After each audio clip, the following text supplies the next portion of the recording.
नमस्कार दोस्तों, आप सभी का आपके YouTube channel youth star online classes में स्वागत है। दोस्तों, जैसा कि आज इलाहाबाद हाई कोर्ट के group C, group D, driver और स्टेनोग्राफर के आंसर की को जारी कर दिया गया है।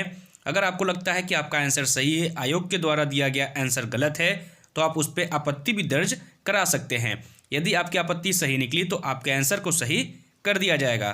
तो दोस्तों, आज हम लोग इस वीडियो में बात करने वाले हैं इलाहाबाद हाई कोर्ट के group C, group D, driver और स्टेनोग्राफर की कट ऑफ कितनी जा सकती है, उस टॉपिक पे आज हम लोग बात करने वाले हैं। तो सभी पोस्ट की कट ऑफ को और सेफ स्कोर को बात करेंगे। चलिए शुरू करते हैं इस वीडियो को। दोस्तों, सबसे पहले हम लोग बात करेंगे कि आपका एग्ज़ाम किस किस डेट पर कंप्लीट कराया गया। तो इलाहाबाद हाई कोर्ट के जो एग्ज़ाम कराए गए थे वो ड्राइवर का 10 दिसंबर को, स्टेनोग्राफर का 11 दिसंबर को, ग्रुप डी का 17 दिसंबर को और ग्रुप सी का 18 दिसंबर को एग्ज़ाम कराया गया था। आपका आंसर की भी अपलोड कर दिया गया है इन चारों ग्रुप का। तो आप जाकर अभी आंसर की अपना मिला लीजिए, देखिए आपके कितने आंसर सही हो रहे हैं और कमेंट बॉक्स में ज़रूर कमेंट करिएगा कि आपके कितने नंबर आ रहे हैं आंसर की से मिलाने के बाद। अब आगे बात करते हैं कट ऑफ की। सबसे पहले बात करेंगे ड्राइवर की। तो जो ड्राइवर का पेपर आपका था वो हुआ था 10 दिसंबर को, यानी कि ड्राइवर के पेपर से ही आपका एग्ज़ाम स्टार्ट कराया गया था। उसके बाद सेकंड नंबर पे स्टेनोग्राफर का एग्ज़ाम कराया गया था, थर्ड नंबर पे ग्रुप डी और सबसे लास्ट में ग्रुप सी का एग्ज़ाम कराया गया था। तो बात करते हैं पहले ड्राइवर के पेपर के बारे में कि ड्राइवर की आपकी पोस्ट कितनी थी, कितने फॉर्म भरे गए थे, कितनी अटेंडेंस एग्ज़ाम में थी। तो दोस्तों, ड्राइवर का जो आपका एग्ज़ाम था उसमें टोटल जो पोस्ट निकली थी वो निकली थी 26 पोस्ट, यानी आपकी ये वैकेंसी ड्राइवर के लिए सिर्फ 26 पोस्ट पे निकली थी। 26 पोस्ट के टोटल फॉर्म भरे गए थे 60,000 के आसपास, यानी कि पोस्ट और फॉर्म की अगर हम लोग तुलना करें तो पर सीट जो आपका कंपटीशन था वो था 2307, यानी कि एक सीट पे 2307 बच्चे फाइट कर रहे थे एग्ज़ाम होने से पहले।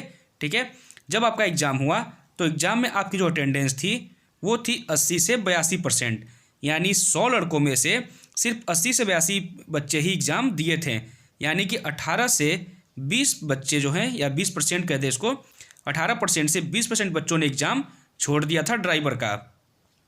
अब बात करें कि जो आपकी अटेंडेंस थी उसके हिसाब से कितने बच्चे एग्ज़ाम में बैठे थे, तो लगभग 45,000 जो कैंडिडेट थे उन्होंने एग्ज़ाम दिया है ड्राइवर का। तो एग्ज़ाम देने के बाद जो आपकी पर सीट कंपटीशन थी वो हो गई 1730, जो कि एग्ज़ाम से पहले कितनी थी 2307। लगभग 500 पर सीट कंपटीशन आपकी कम हो गई थी एग्ज़ाम के बाद। ठीक है, फॉर्म भरने से लेकर एग्ज़ाम के बीच 500 कैंडिडेट आपके कम हो गए थे। अब बात करते हैं दोस्तों कि जो आपका पेपर था वो कैसा था। तो दोस्तों, इस बार का पेपर 18 की तुलना में बहुत ही टफ था। 2018 में जो पेपर हुआ था वो बहुत ही ज़्यादा ईजी था, उसके कंपेरिजन में इस बार का पेपर टफ था। ठीक है, अब बात करते हैं कट ऑफ की कि इलाहाबाद हाई कोर्ट के ड्राइवर कट ऑफ इस बार कितनी जा सकती है, कितना नंबर पाकर आप पूरी तरह से सेफ रहेंगे। तो दोस्तों, आंसर की से मिलाने के बाद अगर आप जनरल कैटेगरी से हैं और आपके 68 क्वेश्चन सही हो रहे हैं तो आप पूरी तरह से सेफ रहेंगे ड्राइवर पोस्ट के लिए। वहीं बात करें अगर EWS की, तो EWS के लिए 64 प्लस अगर आपके मार्क्स आ रहे हैं तो आप पूरी तरह से सेफ रहेंगे। OBC की बात करें तो 66 नंबर अगर आपके आ रहे हैं आंसर की से मिलाने के बाद तो आप OBC कैटेगरी में ड्राइवर पोस्ट के लिए सेफ रहेंगे। वहीं SC की बात करें तो यदि आपके 63 नंबर या उससे अधिक आ रहे हैं तो आप पूरी तरह से SC कैटेगरी में सेफ रहने वाले हैं। और ST की बात करें तो अगर आपके 60 नंबर या उससे अधिक आ रहे हैं तो आप ST कैटेगरी में सेफ रहेंगे। वहीं अगर आप फिजिकल हैंडीकैप हैं या फिर एक्स सर्विसमैन हैं, ठीक है, एक्स सर्विसमैन, और आपके 55 या उससे अधिक मार्क्स आ रहे हैं तो आप फिजिकल हैंडीकैप और एक्स सर्विसमैन कैटेगरी में पूरी तरह से सेफ रहेंगे। ठीक है, सॉरी, इसमें फिजिकल हैंडीकैप का पोस्ट तो नहीं है, ड्राइवर में फिजिकल हैंडीकैप पोस्ट नहीं होता है, माफ़ कीजिएगा। अगर आप एक्स सर्विसमैन या फिर फ्रीडम फाइटर डिपेंडेंट है, ठीक है, यदि आप फ्रीडम फाइटर डिपेंडेंट है या एक्स सर्विसमैन है और आपके 55 या उससे अधिक मार्क्स आ रहे हैं आंसर की से मिलाने के बाद तो आप पूरी तरह से अपने कैटेगरी में सेफ रहेंगे। अब दोस्तों बात करते हैं जो अगला आपका फॉर्म था, वैकेंसी थी वो स्टेनोग्राफर की निकली थी। तो दोस्तों, स्टेनोग्राफर का जो एग्ज़ाम है वो आपका कराया गया था 11 दिसंबर को। ठीक है, 11 दिसंबर को आपका स्टेनोग्राफर का एग्ज़ाम कराया गया था। अब बात करें कितनी पोस्ट निकली थी इसकी, तो दोस्तों स्टेनोग्राफर की 2 पोस्ट निकली थी, एक हिंदी के लिए और एक इंग्लिश के लिए। टोटल पोस्ट था 1186, ठीक है, जिसमें हिंदी के जो पोस्ट थे वो थे 881 और इंग्लिश की पोस्ट थी 305, ठीक है। हिंदी और इंग्लिश को दोनों को मिला दिया जाए तो टोटल आपकी जो वैकेंसी निकली थी वो 1186 पोस्ट पे निकली थी। अब दोस्तों बात करते हैं कितने फॉर्म भरे गए थे। तो दोस्तों 1186 पोस्ट के लिए टोटल 38,000 फॉर्म भरे गए थे। फॉर्म भरने की और पोस्ट की तुलना अगर हम लोग करें तो आपका पर सीट कंपटीशन था 32 कैंडिडेट्स का, यानी एक सीट पे 32 कैंडिडेट फाइट कर रहे थे फॉर्म भरने के टाइम। जैसे ही आपका एग्ज़ाम हुआ तो एग्ज़ाम में जो आपकी अटेंडेंस गई है वो सिर्फ 85% गई है, यानी कि 15% बच्चों ने एग्ज़ाम छोड़ दिया है। अब बात करें कि कितने बच्चे आपके एग्ज़ाम में अपीयर हुए हैं, ठीक है। तो आपके एग्ज़ाम जो अपीयर हुए हैं वो हुए हैं 30,000, ठीक है। 30,000 कैंडिडेट ने एग्ज़ाम दिया है। तो एग्ज़ाम से पहले आपकी जो पर सीट कंपटीशन 32 की थी वो एग्ज़ाम होने के बाद हो गई थी 25 की, यानी कि एग्ज़ाम होने से पहले एक सीट पे 32 बच्चे फाइट कर रहे थे, वहीं एग्ज़ाम होने के बाद जो आपका पर सीट कंपटीशन था वो एक सीट पे 25 का हो गया था। बात करें अगर पेपर के लेवल की, तो जो आपका पेपर का लेवल था वो 2018 की तुलना में इस बार टफ था, ठीक है। 18 में जो पेपर हुआ था वो बहुत ही ईजी था, जबकि जो 2022 में पेपर हुआ है वो हार्ड था। अब बात करते हैं कट ऑफ की आपकी, कि इस बार कट ऑफ कितनी जा सकती है स्टेनोग्राफर की। तो सबसे पहले हम लोग बात करेंगे स्टेनोग्राफर हिंदी की, ठीक है, उसके बाद इंग्लिश की बात करेंगे। पहले हिंदी कट ऑफ को देखते हैं। तो दोस्तों अगर आपके इतने मार्क्स आ रहे हैं तो आप पूरी तरह से स्टेनोग्राफर हिंदी पोस्ट के लिए सेफ रहने वाले हैं। अब बात करते हैं कितनी कट ऑफ जा सकती है, कितना सेफ स्कोर रहने वाला है। तो यदि आप जनरल कैटेगरी से हैं और आपके 67 या इससे अधिक मार्क्स आ रहे हैं आंसर की से मिलाने के बाद, ऑफिशियल आंसर की से, ठीक, उससे पहले जो आपने किसी यूट्यूब चैनल से मिलाया था या खुद से मिलाया था उससे नहीं, जो आंसर की आई है ऑफिशियल आंसर की उससे मिलाने के बाद यदि आपकी जनरल कैटेगरी में 67 या इससे अधिक मार्क्स आ रहे हैं तो आप स्टेनोग्राफर हिंदी पोस्ट के लिए पूरी तरह एलिजिबल रहेंगे या पूरी तरह से आप सेफ रहेंगे, ठीक है। वहीं बात करें AWS की, तो यदि आपके 63 या उससे अधिक मार्क्स आ रहे हैं आंसर की से मिलाने के बाद तो आप AWS कैटेगरी में पूरी तरह से सेफ रहने वाले हैं।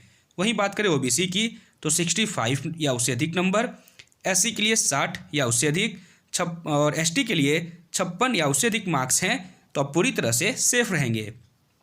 वहीं पर बात करें अगर फिजिकल हैंडीकैप की या एक्स सर्विसमैन की या फिर आपका फ्रीडम फाइटर डिपेंडेंट की, तो अगर आप इस 3 कैटेगरी से बिलोंग करते हैं और आपके 52 या उससे अधिक मार्क्स आ रहे हैं आंसर की से मिलाने के बाद तो आप पूरी तरह से इस कैटेगरी में सेफ रहने वाले हैं, ठीक है। तो अगर आपके इतने मार्क्स आ रहे हैं तो आप अभी से ही हिंदी इंग्लिश टाइपिंग और स्टेनोग्राफर की जो टेस्ट होती है उसके पूरी तैयारी कंप्लीट कर लीजिए, क्योंकि बहुत ही जल्द आपका रिजल्ट आने वाला है। अब बात करते हैं दोस्तों स्टेनोग्राफर इंग्लिश की, ठीक है। तो स्टेनोग्राफर इंग्लिश की जो सेफ स्कोर रहने वाला है वो जनरल के लिए 65 या उससे अधिक, EWS का अगर आपके 61 या उससे अधिक मार्क्स आ रहे हैं तो आप EWS कैटेगरी में पूरी तरह से सेफ रहने वाले हैं। वहीं OBC के लिए 64 या उससे अधिक मार्क्स अगर आपके आ रहे हैं आंसर की से मिलाने के बाद तो आप OBC कैटेगरी में पूरी तरह से सेफ रहेंगे। वहीं बात करें दोस्तों SC की, तो यदि आप SC कैटेगरी से हैं और आपके आंसर की मिलाने के बाद 60 या उससे अधिक मार्क्स आ रहे हैं तो आप पूरी तरह से सेफ रहेंगे SC कैटेगरी में। वहीं बात करें ST की, तो यदि आपके 56 या उससे अधिक मार्क्स आ रहे हैं तो आप ST कैटेगरी में सेफ रहेंगे। और बात करें अगर अदर्स यानी कि फिजिकल हैंडीकैप, एक्स सर्विसमैन, ठीक, या फिर फ्रीडम फाइटर डिपेंडेंट की, ठीक है, तो अगर आप इन 3 कैटेगरी से हैं और आपके 50 या उससे अधिक मार्क्स आ रहे हैं तो आप पूरी तरह से सेफ रहेंगे, ठीक है, स्टेनोग्राफर इंग्लिश पोस्ट के लिए। अब बात करते हैं दोस्तों जो अगला पोस्ट था वो आपका निकला था ग्रुप C के लिए, ठीक है। ग्रुप C का जो पेपर आपका हुआ है वो हुआ है 18 दिसंबर को, ठीक है।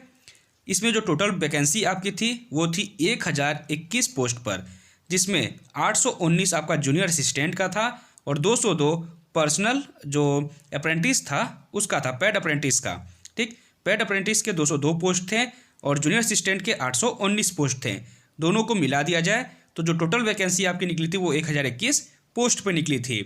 अब बात करते हैं कितने फॉर्म भरे गए थे। तो दोस्तों 1021 पोस्ट के लिए टोटल 2,60,000 फॉर्म भरे गए थे। तो फॉर्म भरने और पोस्ट की अगर हम लोग तुलना करें दोनों की तो आपकी पर सीट कंपटीशन थी 254, यानी कि एक सीट पे 254 बच्चे फाइट कर रहे थे। लेकिन दोस्तों जब आपका एग्ज़ाम हुआ तो एग्ज़ाम में जो अटेंडेंस थी वो थी सिर्फ 85%, यानी कि लगभग 15% बच्चों ने एग्ज़ाम छोड़ दिया। एग्ज़ाम छोड़ने के बाद बात करें कितने बच्चे अपीयर हुए थे एग्ज़ाम में, तो अपीयर कैंडिडेट की संख्या थी 2,10,000। 2,60,000 फॉर्म भरे थे, लेकिन एग्ज़ाम दिए सिर्फ 2,10,000 के आसपास। ठीक है, तो एग्ज़ाम से पहले आपका जो पर सीट कंपटीशन 254 का था वो एग्ज़ाम के बाद हो गया था 205 का, यानी कि पर सीट 50 कैंडिडेट कम हो गए थे एग्ज़ाम के बाद। बात करें दोस्तों पेपर के लेवल की, तो पेपर का लेवल 18 की तुलना में इसका भी बहुत टफ था। ठीक है, 18 में इसकी तुलना में पेपर आसान आया था। अब बात करते हैं दोस्तों ग्रुप सी के आपके कट ऑफ की, कि कितना नंबर पाकर आप ग्रुप सी के लिए सेफ रहने वाले हैं। तो दोस्तों आंसर की से मिलाने के बाद अगर आप जनरल कैटेगरी से हैं और आपके 70 या उससे अधिक मार्क्स सही हो रहे हैं तो आप पूरी तरह से जनरल कैटेगरी में सेफ रहने वाले हैं। वहीं बात करें EWS की, तो अगर आपके 66 या उससे अधिक नंबर आ रहे हैं तो आप EWS कैटेगरी में सेफ रहेंगे।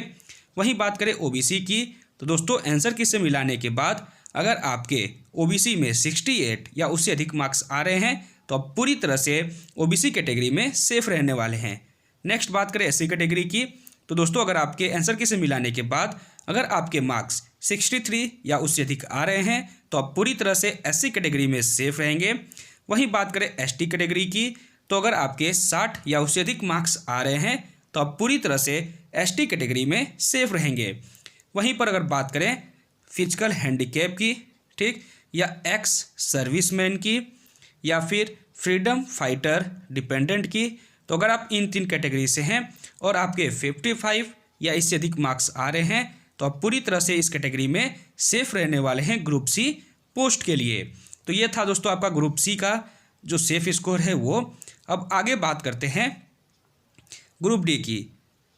तो दोस्तों अगर आपने ग्रुप डी का फॉर्म भरा है तो उसके बारे में आप जान जाइए कि जो टोटल आपका पोस्ट था, ठीक है, वो था 1699, यानी 1699 पोस्ट के लिए आपकी ये वैकेंसी ग्रुप डी की निकाली गई थी, जिसमें टोटल फॉर्म भरे गए थे 2,70,000, यानी 1699 पोस्ट के लिए टोटल जो फॉर्म भरे गए थे वो 2,70,000 ग्रुप डी के लिए भरे गए थे।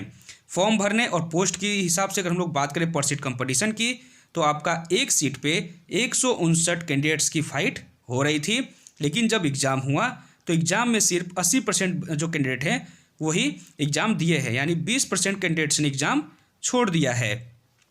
तो बात करें कितने कैंडिडेट आपके अपीयर हुए एग्ज़ाम में, तो लगभग 2,16,000 कैंडिडेट ने एग्ज़ाम दिया है, जहाँ की फॉर्म भरा गया था 2,70,000 और एग्ज़ाम दिए हैं सिर्फ 2,16,000, यानी कि लगभग 54,000 जो कैंडिडेट हैं उन्होंने एग्ज़ाम छोड़ दिया है फॉर्म भरने के बाद भी।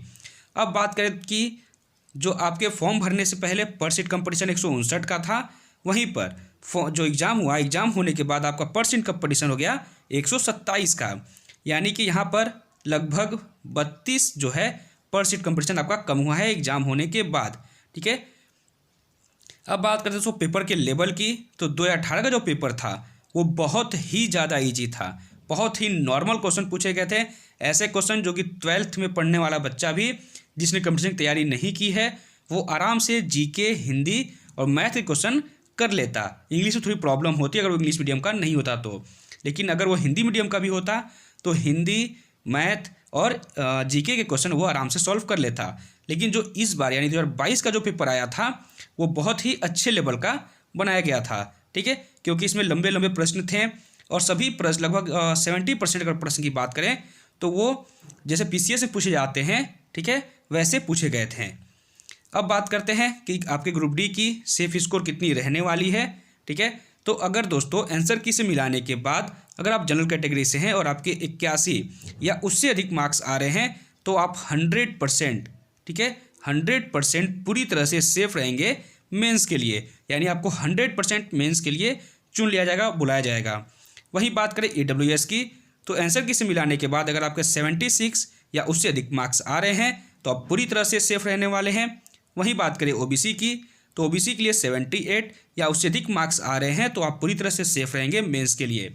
वहीं बात करें SC की, तो SC कैटेगरी से अगर आप हैं और आंसर की से मिलाने के बाद आपके 72 या उससे अधिक मार्क्स आ रहे हैं तो आप पूरी तरह से सेफ रहने वाले हैं। वहीं बात करें एसटी कैटेगरी की, तो अगर आप दोस्तों एसटी कैटेगरी से हैं और आपके 69 या उससे अधिक मार्क्स आ रहे हैं तो आप पूरी तरह से सेफ रहेंगे ग्रुप डी मेंस के लिए। वहीं पर बात करें फिजिकल हैंडीकैप, एक्स सर्विसमैन और फ्रीडम फाइटर डिपेंडेंट की, तो अगर आप इन 3 कैटेगरी से हैं और आपके 65 या इससे अधिक मार्क्स आ रहे हैं तो आप पूरी तरह से इस कैटेगरी में सेफ रहेंगे। आपको 100% ग्रुप डी मेंस के लिए 100% बुलाया जाएगा। तो दोस्तों ये था आपके सभी कैटेगरी के कट ऑफ। तो दोस्तों हम लोगों ने इलाहाबाद हाई कोर्ट के group C, group D, driver और स्टेनोग्राफर की सभी जितनी भी बातें होनी चाहिए वैकेंसी से रिलेटेड सभी बातों पर डिस्कशन करते हुए इसकी सेफ स्कोर कितनी जाएगी उस पर हम लोगों ने बात कर ली। ठीक है, मैंने कोई भी ऐसा उसमें टॉपिक नहीं छोड़ा है जो आपको परेशान करे या आपके मन में कोई भी डाउट ऐसा हो जो कि इस वीडियो को देखने के बाद पूरा न हुआ हो तो आप प्लीज़ कमेंट करके अपनी डाउट क्लियर कर सकते हैं।